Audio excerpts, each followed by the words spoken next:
Nella NG officiel. Nella NG. Écoute, like et abonne-toi à Nella NG officiel sur YouTube. Nella NG officiel. Pour l'actualité musicale congolaise, art et divertissement, écoute la voix d'or. Nella NG te dit toute la vérité. Maman, et taliban, on va tout sous le béla, on va c'est là, on comprend ma bête, va le cas contre banque. Donc là, ça me semble à la bourgogne, so, oh, moi, je vais saluer comme mon langue, il a un zambé, comme ça, pour y battre tout ça, puis la bande me morte. Hello les amis, j'espère que vous allez bien. Je serai brève, hein. Je serai vraiment brève. Au fait, je viens de voir tout à l'heure une vidéo qui m'a choquée, hein. Personnellement, je ne connaissais pas la dame, celle qui dansait avec les enfants à l'école, l'institutrice là, Madame Elombé. Ah. Madame était à ma baie, hein. De nos jours, les gens sont devenus tellement méchants. Barbaro était à ma baie. La méchanceté encore gratuite. Moutoubobomi, vous devrez savoir que nous sommes tous de mortels. Nous le revivra éternellement à Zanaïti. Obomi Mouninga, Moutouaza, maître, il y a vie, il y a Moutouaza Nzambe. Nzambe Naza éternel, c'est lui qui est immortel. Biso sur terre. On est appelé un jour à rendre l'âme parce que tous un beau comme papaya. Donc quand on me dit qu'elle est empoisonnée, je ne sais pas comprendre pourquoi. La dame a salab. Parce que moi, je me dis sûrement c'est son entourage, au fait. Les gens n'aiment pas voir les autres prier. Il faut faire très, très attention. Quand Dieu t'élève, dans un tombolio, je sais pas, mais il faut s'abstenir.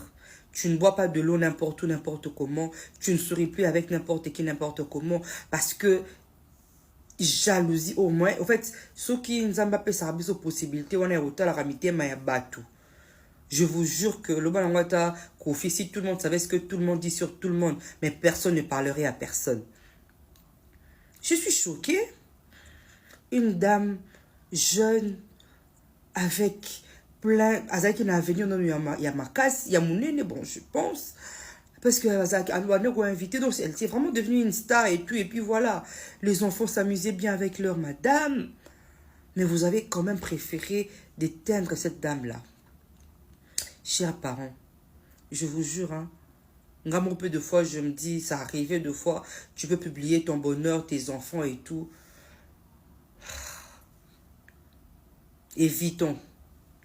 Évitons de publier notre bonheur sur les réseaux sociaux. Bah, tu vas remettre à ma baie. Non, on a des lombés à Belaki. À Belaki, Lilo, Azalité, Atikimishu. Depuis combien de temps, à ce temps, et sa maladie, il y a tant de maladie. Bon, ce qui est tali dernière visite na école, c'est là qui visite il y a une économie sous les Kauka. Dernière visite na là qui wana. Ça veut dire ce qui vous continue la dernière visite. Après dernière visite, on a après moi quelques jours, on est pour moi santé banda qui peut déranger. Si on a à l'hôpital, à Bima qui paie. Malheureusement, oui, à côté de l'hôpital, à qui paie Bima, malheureusement, tombé les lots. Donc, message de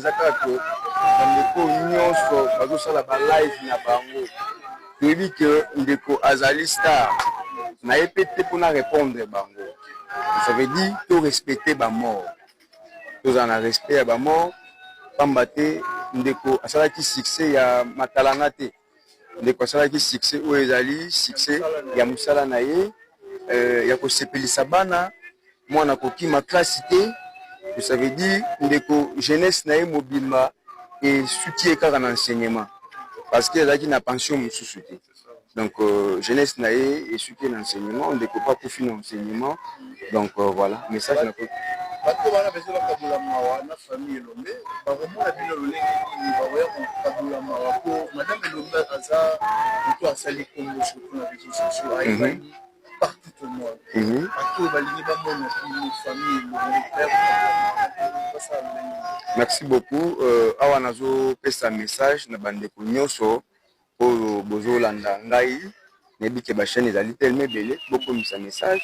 Madame Elombe azali congolais simple. Bonjour tout le monde. En tout cas, dans cette vidéo, on n'a pas si mingi penza. Nous allons qui déconnecter pendant la journée, donc les avant-midi disons. Nous avons comme on a triste nouvelle, il y a Madame Elombe. Oyo a sepeli sakaba ba parents ebele, oyo a sepeli sakaba de sous de l'école wana. Ba zo même peinture ya suka parce que Madame Elombe azalaki na kati école wana. A créé ki mokili na ye. A créé initiative oyo ba parents ebele ba deraki. Sur l'école wana ba zo même ibana ya ba kondi musu ebele ko motanga wana za pona grâce ya Madame Elombe. Mais quand Madame Elombe a kufi, ba au suite d'une maladie, na yoki ba tu il semblerait ba musu ba ko le ba maladie ya mbasu. Kindoki ya moto moyi ya ko bolo ba to ko lia ba to na kpanga na fufu na mikate. Mais mon Dieu, ça la il y a Kindoki a c'est libino li papu avion. A c'est libino téléphone, bo communiquer en distance. A c'est libino nini, a créé a libino le ba WhatsApp et console ba application ba TikTok na nyonso. Mais oh ya bino. Ezaka haine bino ba congolais. Donc bis ba congolais Kindoki na biso ezali mo tema ya mabeza haine. Moi suis à kufi yoyo. Ezali mo kanu nzambe te na boyi yango. Ezali mo kanu nzambe te na boyi yango. Ezali moto ya mokili ba otevi toute jeune. Hein? Elengi azo briller na kati na école apesi école et comme école ya référence. Mais bobomiye. Je sors tout de suite de chez moi. Pendant que je suis à l'école Luana. Et école Luana. Il y a ceux qui sont jeunes et qui ont ko boutoir. Le lengue a bon motozo mata moke na banandinga musaba capacité intellectuelle et qui consort. Vous allez entourer si ka ban pakabase besu na bisika ya mosala. Bato basaka na l'état ba bim makamna ko lo ba jeune na kati ya administration à l'état na kati ya ba établissement à l'état et siko ba mpaka baza mingi ba monyo elenge oyo ozo mata ya kana motema bepe Kindoki makasi oh ba mama o kala baza ko kweya na poso nguba na ba veni oh ba mama ko kuna nini mazuti esili na nzeso pe essence esili akwayi kuna kata matiti na poso ya nguba mingi basaka na l'état mingi bakota ba administration ne bazoya ko jalouser bana ya mike oyo bazoya na ba initiative na bango tango na bino biso to empêchera bino bo évoluer te to empêchera bino te bino bolandaka banzembo ya lwambo ya madilu banzembo ya lutumba banzembo ya rochero bolingaki na bino mokili na kota ba peine chaud biso to yawa to kuti technologie sika to adhérer en fait toujours na ba un plus na kat na mboka na jeunesse et consort moi so bomiye pona ni asali bino nini na kosala investigation to koyeba maladi nini ndeko na biso akufa parce que na bazoba il semblerait zambasu mais to kolandela to yeba penza esengali bakanga bato e wana et ko sambali boso bomona basambisi Kindoki na mboko yo pona Madame Elombe bomoni amataka ba avion azokende mosala na ye lelo école wana ezo ba visite belé pona grâce à Madame Elombe mais bolié na nguba na kpanga na lituma pona ni asali bino nini. En tout cas esali ngai pasi mingi na oki pasi makasi na oki penza pasi lokola parent na oki pasi lokola jeune totalement si abana na biso akende ka ndenge wana na oki pasi mingi suite na deuxième partie nazo kende pena école wana kilo sika yango yalaka na la bino ba information famille ya mama Elombe soki bomoni vidéo en tout cas bo contacter nga en privé numéro na ngezali wana na WhatsApp na normal na yambaka ba 24 ata 2h du matin bo benga ngai na pumbaka te na lamu ngazaka toujours miso na benge bene na kota makambe ko likana mboka ali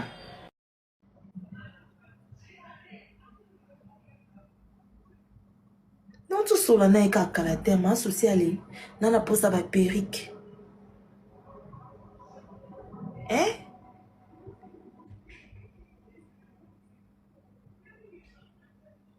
Oui, que bino bato bobo tala bino bobo ka bato tante nga batanta nga botana like ça bino nga bakela nga mpese na makolo na ebelo ko na salate ba bokela nga mpese quand récemment ba seki ba problème ezana za ba problème na réseau tala pese diable ay kozwanga lo na ta solo comme c'était bon moni ozaki mpese wana ba wa magoro do ba bokela nga batu yango ba bokela nga na ta ba susu jroba awate na koma ka bilo na milai na makolo ti bozo mona nga zota ka bilo na milai makasi na makolo bozo comprendre ngate moi pele ko bete no lisolo na ko lela bino ezati siko mutu nga kwa kela nga tuna ngate akuta deja nkoi makasi na nzoto tirbo tembo nzambe pa azali na motema na nga na motema na ngai eloko bikisa nga yangwana na kenda to kelu kama mbikuda bikisa yo bongsa ko ngaka huile d'olive mai papa biso ndo sambela nga nyonso sukola ya chama ya moto sukola chama ngayo ne bomona nga boy je fais 3 mois na sofinga nga na réseau na mpese yona muto nga bakela nga mpese na makota nga mona nga na tambola a réseau na nini nga na nzambe na banda ko teka na $30 $30 mbongo tata te mama te ya kindumba te ya mobali te na lokota te mbongo na defaka ya mutu si bobo mie bozuni moi si kitoko bobe na bolali si et que tu ça live mutu na ngezo péter on dirait na zo normal te ye mokili banga pe sambela mokili banga pe sambela kaka lobi alelo bo poster ka kufi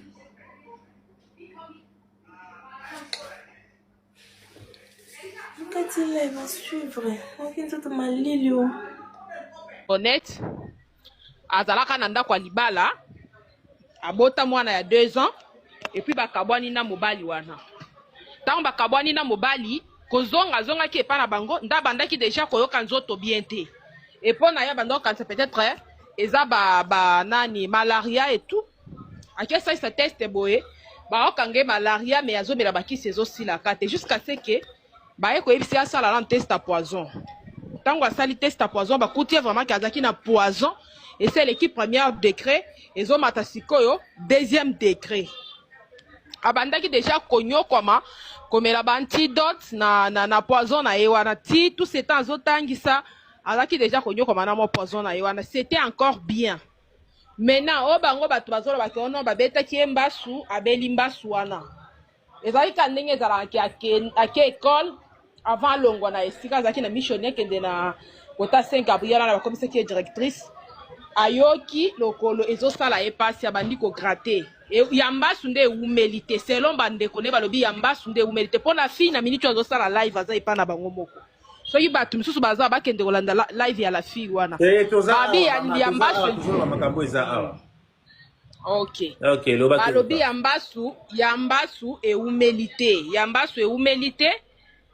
et salika kasoki 2 semaines mais azaki déjà appelé sous na problème y attention il paraîtrait problème et bomi et mingi ezakaka o ya poison wana et c'est les cas qui na nzoto yango nde bomi wana na yoki bazolo bango na live na bango kuna mais na moi itango tozaki na live c'est mec qui n'est pas na mati a confirmé que ya za c'est mec qui na et puis to koti na ba compte ya c'est mec qui na et to moni ba photo ba nini selon ya azolo ba kenini bango bazaki baluba ndenge babalaki madame Elombe abandaki kosala a commettre adultère ceux qui nanda kwa ndeko na bango chiba unde bomiye wana eza sema bango nana lobi yango ba semeki ya bonnet ba olo bango bazaki na live bato balandaki ba live ebele na moi ba yebi semeki ya bonnet moko mati na ceux qui ba 5 ou 6 live comme ça olo ba eloko ebomi bonnet eza chiba unde bomiye oui mais ngape sikoyo nazala ba message ebele bandeko bazotini na bazolo ba mais et bani tere miso pe msusu mutazolo ba pe batu msusu pe bazolo bango ba biloba tu vois liwande kwa coupi mais oui c'est ça yango nazoloba neti. Salut les amis, certainement vous allez très bien bandeko, c'est avec douleur mon cœur saigne et na osa vidéo on a passé na motema Et Madame Elomba Kofi, Bonnet Elombe. Moi, la moi, yo. Abina na bana classe na TikTok awa sala succès pona ndenga tangisaka ndenga pesa bana sengo et complicante bat baondi mate ezolekela batu bana na ya classe inconsolable et bato bayebaki e famille na ebandeko na ebalobi abelaki bato mosusu balobi babokelaki mbasu bon mbasu eza pe maladie hein? Parce qu'elle est hospitalisée et puis après on dirait fallait évacuer à qui ceux qui côté ni par rapport à basangotozu de gauche à droite tarandenge abana ko salaka ko posa babilo on est na TikTok ndenge bat bandro sepela na je crois mutunyo salanda ba vidéo moi soit sepela mutunyo salanda ba vidéo moi yo ba communiquer je vois même dans ba commentaire ba to ko koma ko bake. Est-ce que place il y a ba élèves il y a ba âge il y a ba 30 ezali ba blo moi bongo o te toujours ba de l'école primaire toujours ya kana école na yo toujours ya kana classe na yo. En fait elle avait une particularité moi si yo et c'était vraiment une tête faite hein et une tête bien faite nde balobaka façon na opé sa cours et façon na communiquer joie tina niveau ba comment même ko inviter na moni ndeko mo même kutalobi que no azoki invitation mo na Lubumbashi kaka po akene kotangisa bana na école moko boye juste ndenge zala kaka po communiquer bango esengo et eza biloko yo ezala troté donc c'est clair que azali ne lo moko ezali particulière.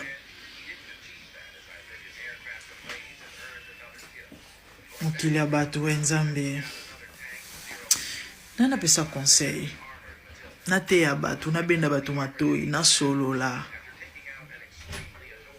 musalo biso ba musuzo do sala lobi bo luka coach la grande akenda wapi yo mère ba solution akenda wapi yo alors mieux volume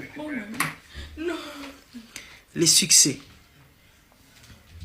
la gloire l'élévation attire la jalousie, attire les ennemis et attire à kabande konangai et badongolo miso sur ces il faut y babisiko telemeli moi swana zaki étoile munene moi swana Bible zolo l'homme ne recevra que o epesa meli likolo tala okozala na grandeur te okozala grand te hein na loba ondene qu'est-ce que je dis mon lingala est un peu compliqué hein? Na loba ondene pour ça un sens ok na pesa ka explication pour ça simplifier pour moro surtout ba choc hein ba choc neta ba boye on dit si ça mo maile. Et on moni Bible l'oppression rend insensé les sages. Ah oui, hein. Moi, ben, comment on dirait, parce que. Et. Pour battre minene, pour battre baser les vents dignité. Ba approcher. Faux à l'étoile.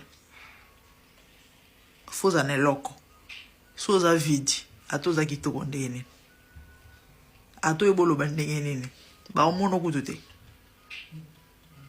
donc pour ba grand esprit voilà nde ba congolais ba lo ba grand esprit pour ba grand esprit ba mona yo to pe ba ya vers yo c'est que yo pose un grand esprit chose à grand esprit te ba grand esprit ba royate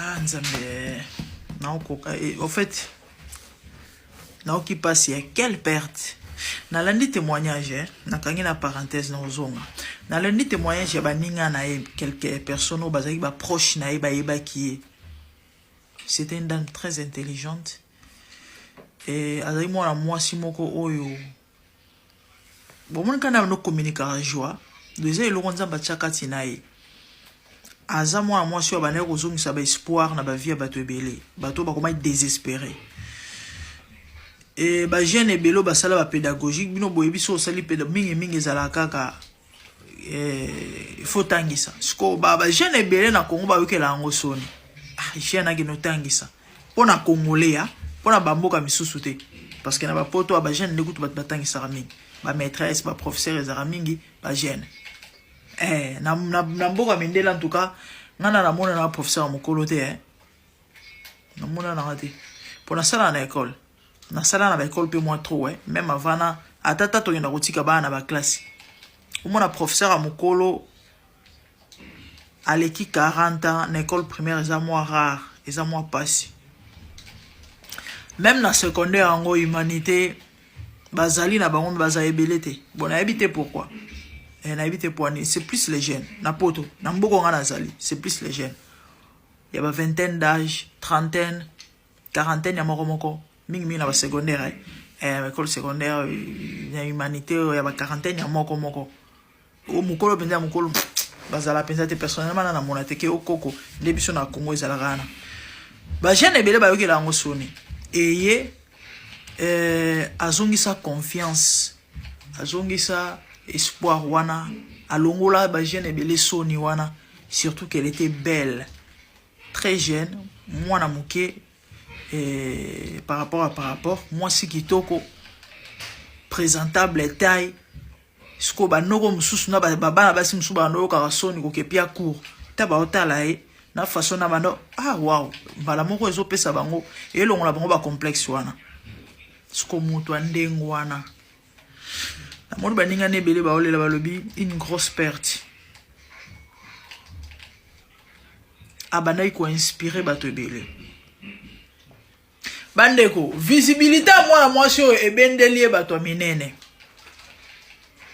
ce qui n'est pas du tout mauvais mais il faut que bato nyonso te o kande na utolo bana binwe po bato minene ba approcher au so ozana eloko OK sur ce faut ba bisika ni hotelemeli bisika ni ozali faut ba komi batela yango moni tant moni a personnage public surtout ba réseaux sociaux oyo o mutu moko bat batia oka ba ebio oyebani yaya sala très attention rassure-toi que vous avez une spiritualité moko ya malonga oyo batela yo sinon te ba odunda yo moi so le kimbeka na bige bato belé peut-être bo za d'accord na ngate po boyebite po boyebite asil si course na été ba sukisi na nzela na cheli bino ba photo ba miniature na zo on peut na réseaux sociaux na occupé ka ba masolo na réseaux sociaux na tangi na ba commentaire balobi boye Souley Kauka ayaki ko sala réhabilitation na école ya l'état pour na mbeka Stade de France wana moko mususu je crois photo mususu bo mona zana bedachou en fait bato minene ba prochain de comme moi ici je ne confirme pas na zo affirmer te que ça solo mais toujours est-il que ba marambo belé o elo ba maka ezalaka ya solo yaya so oza na étoile to pe soki oza étoile yebaki oza cible surtout so robimi na lieu public so comme mutu mo personnage public net biso boy ba la grande nzamba salingolu mungongo ezo traverser ba frontière ezo traverser ba bibale bisobe na musika bat bazoyo ka ba écho so yeso bateli yote ba okunda yo. Je sais de quoi je parle.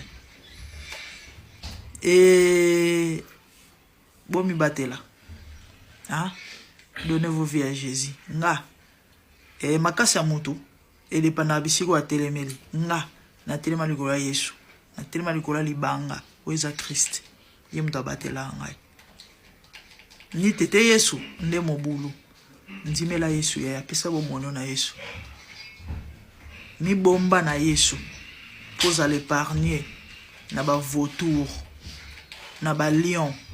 Na ba ndoki. Na ba tomabe.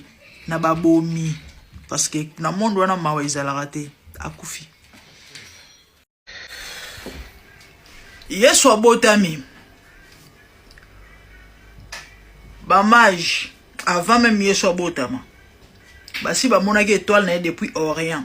Selon ba commentateur ya Bible, basala il paraît 3 ans en marche, 2 ou 3 ans ya marche. Deuxième côté namde, mais ba on basi bamonaki. Bato liboso babanda romona étoile na vie ya mutu. Eza bato mystique. Yango mona ozotambola na nzela, mutu atalisa chance ya biso ebike yo za mutu munene. Batali loboko oyebike yo, c'était quand le mois passé? Ouais. Na kena centre mo zena ba soir ka côté na biso koto na Lusham. Na moni ndie moko. Excuse me ngana anti sope azoteka biloko so eloko nini. A poussa na vers ngai. Ben ndie bat baza en Angleterre ba yebi Bon Angleterre ka te partout bat ba raso na bazala boyebi bango nde bazalaka. Ba baza même na ba shop na bango. Ezala na ba bureau na kati kuna batalisaka ba maboko. Nga nta ngalo bananga so yene. Abisinga na moni front no zo briller. Alobi na bon alobi na ba makambo. Bref naza obligé na loba ngoni on sauter. Alobi wa mona ga loba ngabiseka merci. Anga zwa zwa ngabise tete merci. Alors certainement nga comme numéro na papier pour appeler ça ngai. Parce que na eba kala na sina kutana mutu mo abongo tena za na zemi ya precious mo na ngamisatu na ndoke université moko na Greenwich na kutana na indie mo ndengwana na zaki dépasser mutu démoralisé na zoya azali boso nanga atelemi atalinga lobi nanga makanisino eza awate makanisino ya hier musika mais wa mutu munene alobi munu ba makanisino troublé yo apesinga na date au fait le temps abina na mois tel ozo solution eza soute ozo mbongo aboza na besoin mbongo na otale konde ezoba alobi apa nga bimsa carte numéro apesanga na bokozwa. Effectivement na salaki trimestre liboso ba futa ngate na zo retard à paiement et na université et sali ke ba o futa ngai mbongo ya 2 mois mbala moko ouf vertige. Bref ba match ba moni étoile ezongala ba se retrouver na ndako ya Herode balobito moni wapi mukonzi tu adorer parce que ton moni étoile nae depuis Orient et on te ko adorer ba match ba zeba occultiste et on a na ba na mutu mo kande no ba ina video ya liboso réseaux sociaux yo et comme si batondire na ebité batondire maele za okokate bo ignorance oka mutu ana zemi aye na zemi na ye atie na réseaux sociaux mutu azwi mwana na ye ya bébé aye ko exposer na réseaux sociaux soki boyebaka biloko bozosala. Un ami à chaque fois soit poster photo à mwana moi si na poster photo à mwana na réseaux sociaux mwana belaka vrai ko bela ce que la femme peut banepe ko réaliser te o comme on ba fièvre ici là te bo apesa ki c'est ici là te comme sousou ba osambela ba prophète na bango ebisie ozana ba photo à mwana na Facebook abi wi abise ki longolango aka longoli bana longolango mwana na bela asute boko mama mnazo ebise bino bana nyonso bomona na réseaux sociaux ya mike na bandeli mwana tout ana réseaux sociaux o asala ba vidéo o ba postaka bato balingaka balandaka baze belé na communauté na biso pe na ba communauté mesusu mais o ya biso boko mama mnazo ebise bino bomoni bana ana des choses misatu te mibale oyo komela bango tango ba okola ya liboso ezake oka avanish kaboy ako expire kaboy mais mwana ngo kenda wapi ayoka na kasute mais mwana naza mayele mwana naza kitoko mais mwana naza wana ya liboso ya mibale soki mwana ana tina ki mokolo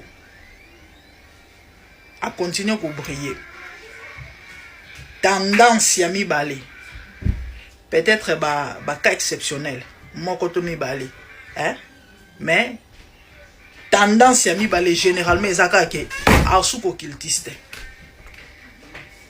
Je sais de quoi je parlais. Je sais de quoi je parlais. Ou bien aussi la boyo ke souté, boba no mone souté, ou bien ako continuer bisika okende wana tanga okola na maambo ou peut-être ako sala ou encore mais occultiste.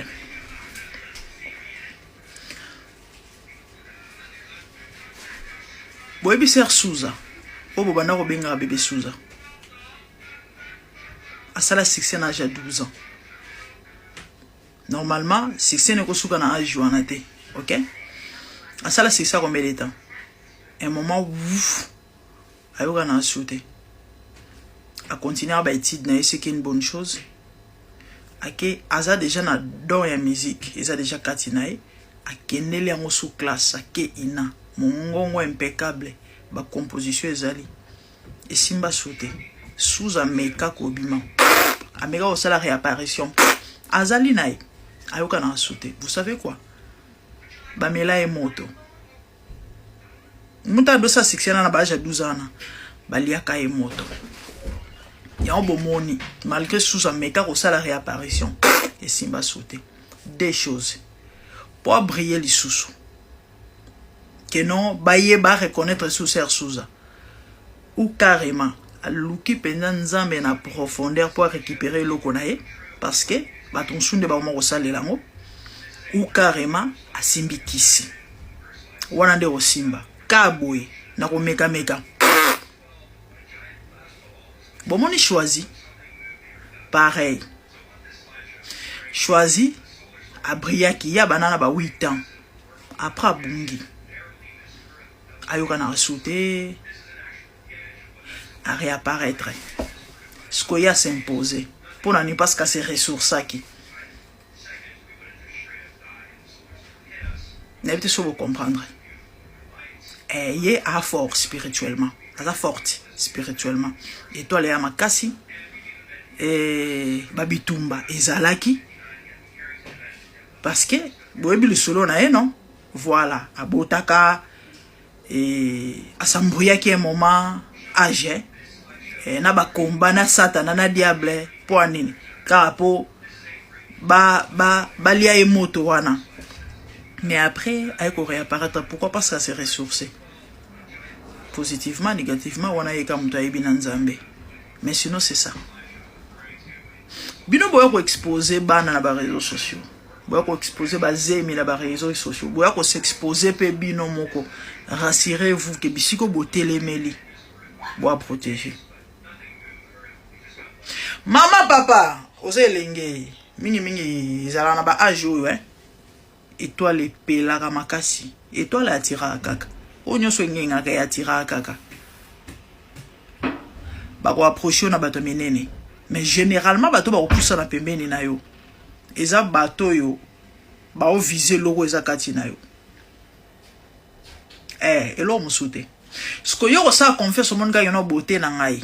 Ana kito yomba la na te un homme spirituel a linga moi cité pour na parir extérieur. C'est vrai beauté ça na critère na linga ba c'est kitoko ya pembe ya mais généralement un homme spirituel ba linga ba cité ka pour moi c'est kitoko. C'est pas ça la beauté intérieure. Éclat ndelo balandaka. So ça na éclaté ya ato ça kitoko ndeni un homme spirituel ana tina note au peseni. Parce que ouais salara mutu e fulaka eza weza kati ya mutu ya woni mute bendaka eza loza mobali parce que lelo bilenge bele ba osambrouiller mama mo ba kenda Dubai astafarana ye ayela ke ba iPhone moi jean moi basket ono po na démarrer ke bien détrompe-toi ba to ba ko démarrer pe bien ya ba agine bazali ane lo razo lande pa na yo mon énergie ke na kotika kuna ndelo ya zala oposa po asalela. C'est ça. L'orientation prophétique en ligne est un service prophétique où le Saint-Esprit utilise le pasteur Daniel Waxon par la grâce de Jésus-Christ pour guider les enfants de Dieu. Vous entrez dans notre studio face à face avec l'homme de Dieu pour des prières d'orientation et de délivrance. Shalom ma soeur, shalom mon frère, c'est pasteur Daniel Waxon de l'église de la Trinité du Dieu très haut en Afrique du Sud. Nous sommes un ministère de guérison, de délivrance et de messages prophétiques. Nous avons ici un service très important sur l'interprétation des rêves. Nous interprétons les rêves de nos frères, de nos soeurs de différents coins du monde. Mon numéro de téléphone WhatsApp c'est plus 27 62 791 6167.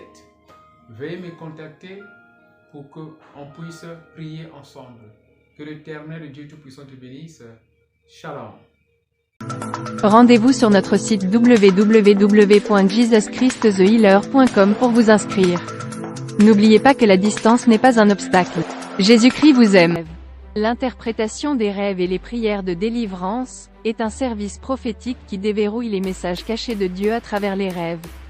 Ne vous précipitez pas pour interpréter. Nous le répétons, l'interprétation des rêves et les prières de délivrance est un service prophétique qui déverrouille les messages cachés de Dieu à travers les rêves. Ne vous précipitez pas pour interpréter vos rêves, tout le monde ne peut pas interpréter prophétiquement ses rêves. Contactez un homme doué de Dieu. Rejoignez. À très bientôt. Nella NG officiel. Nella NG. Écoute, like et abonne-toi à Nella NG officiel sur YouTube. Nella NG officiel. Pour l'actualité musicale congolaise, art et divertissement, écoute la voix d'or. Nella NG te dit toute la vérité.